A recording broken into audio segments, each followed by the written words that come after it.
Welcome to Bedtime Myths and Mysteries, where shadows speak and legends awaken. Tonight, we dare to whisper the name of a spirit that has terrified children and haunted the imaginations of countless souls for generations. A name that should never be uttered in front of a mirror, especially in the dark. They say if you repeat it 3 times, something unspeakable answers. Her name is Bloody Mary, and tonight, we're going to peel back the layers of folklore, fear, and fact to understand how one of the world's simplest childhood dares became one of the most chilling rituals ever whispered. Imagine you are 13 years old, huddled with your friends during a sleepover. The lights are off, the bathroom mirror is fogged with anticipation, and someone dares you to go inside, close the door, and whisper, "Bloody Mary," 3 times. Your heart races. The silence behind the door feels too heavy. You turn to face the mirror.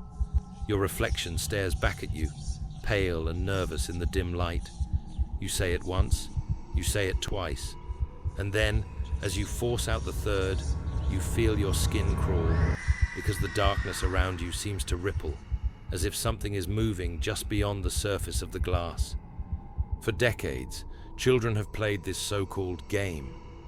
But what exactly are they summoning? And why has this ritual persisted for so long, whispered from generation to generation, never truly fading away? The story of Bloody Mary is slippery, ever-changing, and adapted differently depending on who tells it. In one version, she is the ghost of a woman who died violently, seeking revenge on the living.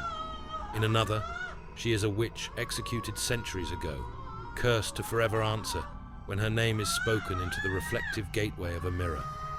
But some stories claim her roots are far more real and far more historical.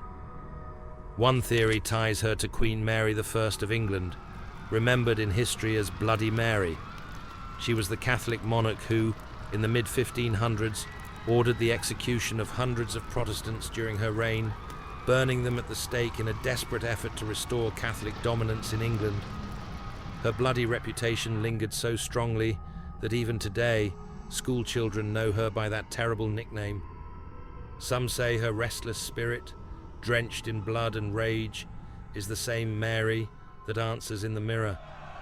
But folklore rarely has one origin. Another version claims Bloody Mary was a young woman in colonial America, accused of witchcraft. She was said to lure children from villages with strange charms, only to use their blood to feed her dark magic.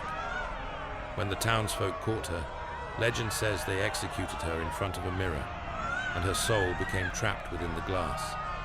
Still others say she was simply a woman who died tragically, in childbirth or through violence, her spirit unable to rest. Whatever the truth, the ritual reflects a universal fear. The idea that mirrors are not passive surfaces, but dangerous portals. Mirrors have long carried an eerie weight in human culture. Across civilizations, they were never mere objects of vanity. They were seen as doorways, thresholds between the world of the living and the beyond.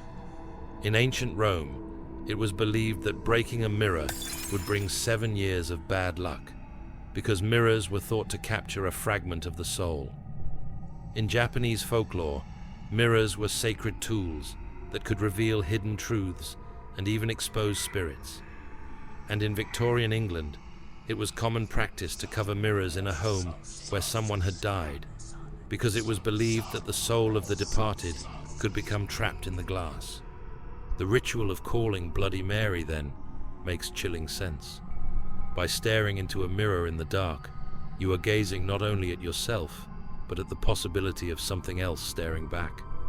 Like all enduring legends, the Bloody Mary ritual has countless variations, but some elements remain consistent. You must be in a darkened room, usually a bathroom, with a mirror. You must say her name aloud, most often 3 times, though some versions insist on 13. Some versions require a candle, or spinning in a circle, or even scratching the mirror lightly with your fingernail to wake her. And what happens if you succeed? Witness accounts vary. Some say she appears in the mirror, pale, bloodied, with hollow eyes and a twisted grin. Some say she reaches out of the glass and scratches your face with her claws. Others claim she drives you mad, pulling you into hallucinations where you see your own death. And the darkest tales suggest that if you anger her, she may pull you through the glass, trapping you in her world forever. It's terrifying, yes, but why do children continue to tempt her, even when they believe the danger is real? To understand why this ritual is so effective, we need to explore the human mind. The ritual relies heavily on suggestion and expectation. In the dim light, when you're alone and afraid, your brain begins to play tricks on you. The mind is wired to detect faces, movement, and danger in the dark. It's a survival instinct. This is why, in low light, your reflection often appears to shift, stretch, or morph in unsettling ways. Psychologists call this the Troxler effect. If you stare at a fixed point for long enough, your brain begins to filter out unchanging details from your vision. In a mirror, this can make your reflection seem to melt away or distort, creating the illusion of another presence. Combine this with adrenaline, group pressure, and the cultural weight of the legend, and suddenly, Bloody Mary feels horrifyingly real. But does that mean it's only in the mind? Over the years, there have been chilling stories from those who swear they experienced more than just hallucinations. In the 1970s, a teenager in Ohio claimed she performed the ritual with friends. When she whispered the final Bloody Mary, the mirror cracked and deep scratches appeared across her arms, as though something invisible had clawed her. In another case from 1993, a group of middle schoolers in Chicago performed the ritual as a dare. According to their teacher's report, one girl collapsed screaming, insisting she saw a woman dripping in blood standing behind her in the mirror. Though no one else saw the figure, her terror was undeniable, and she refused to sleep with a mirror in her room ever again. And in 2014, an online trend called the Bloody Mary Challenge swept through video sharing platforms. Dozens of participants posted recordings of themselves attempting the ritual. Most ended with nervous laughter or false scares, but a few showed participants fleeing in panic, convinced something unnatural had answered them. Whether you believe these stories or not, they demonstrate one thing: the Bloody Mary ritual is not fading away. It continues to thrive, reshaping itself for every generation. So why does Bloody Mary survive when so many other urban legends fade? The answer lies in its simplicity. It requires nothing but a mirror, a name, and a brave or foolish soul. Unlike ghost hunts that demand travel or equipment, Bloody Mary is accessible to anyone. But more than that, it taps into universal fears: the fear of the dark, the fear of mirrors, the fear of speaking a forbidden name. It is both a test of courage and a form of play, making it irresistible to children and teenagers seeking thrills. Yet beneath the laughter, there is always that lingering question: what if it isn't just a game? Interestingly, the Bloody Mary ritual is not unique. Many cultures have mirror-based legends of summoning spirits. In Russian folklore, there is a ritual known as the Mirror of Midnight, where young women would stare into a mirror by candlelight, hoping to see the face of their future husband, or sometimes their death. In Japanese tradition, the legend of Hanako-san tells of a spirit who appears in school bathrooms when her name is called. Though not mirror-based, the parallels to Bloody Mary are striking. A female ghost, summoned through ritual, appearing in liminal spaces. These parallels suggest that Bloody Mary is part of a larger human fascination.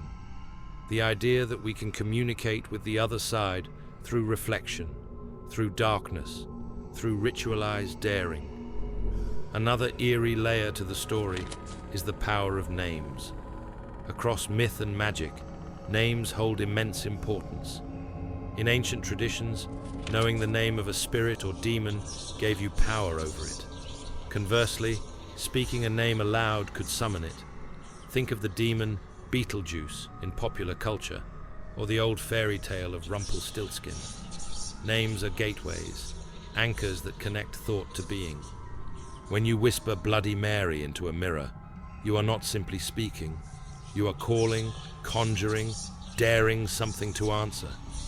Whether that something is psychological, cultural, or truly supernatural is up to you to decide. As we close tonight's tale, consider this. The Bloody Mary ritual has been whispered for generations, yet no one can say for certain what lies within the mirror's depths. Is it simply your own reflection distorted by fear? Or is it a restless soul, waiting patiently for another foolish voice to summon her? Perhaps the truth lies somewhere in between, that legends are powerful because we make them real. The more we believe, the more the darkness stirs. So, the next time you find yourself in a darkened bathroom, facing your reflection, will you dare to say her name?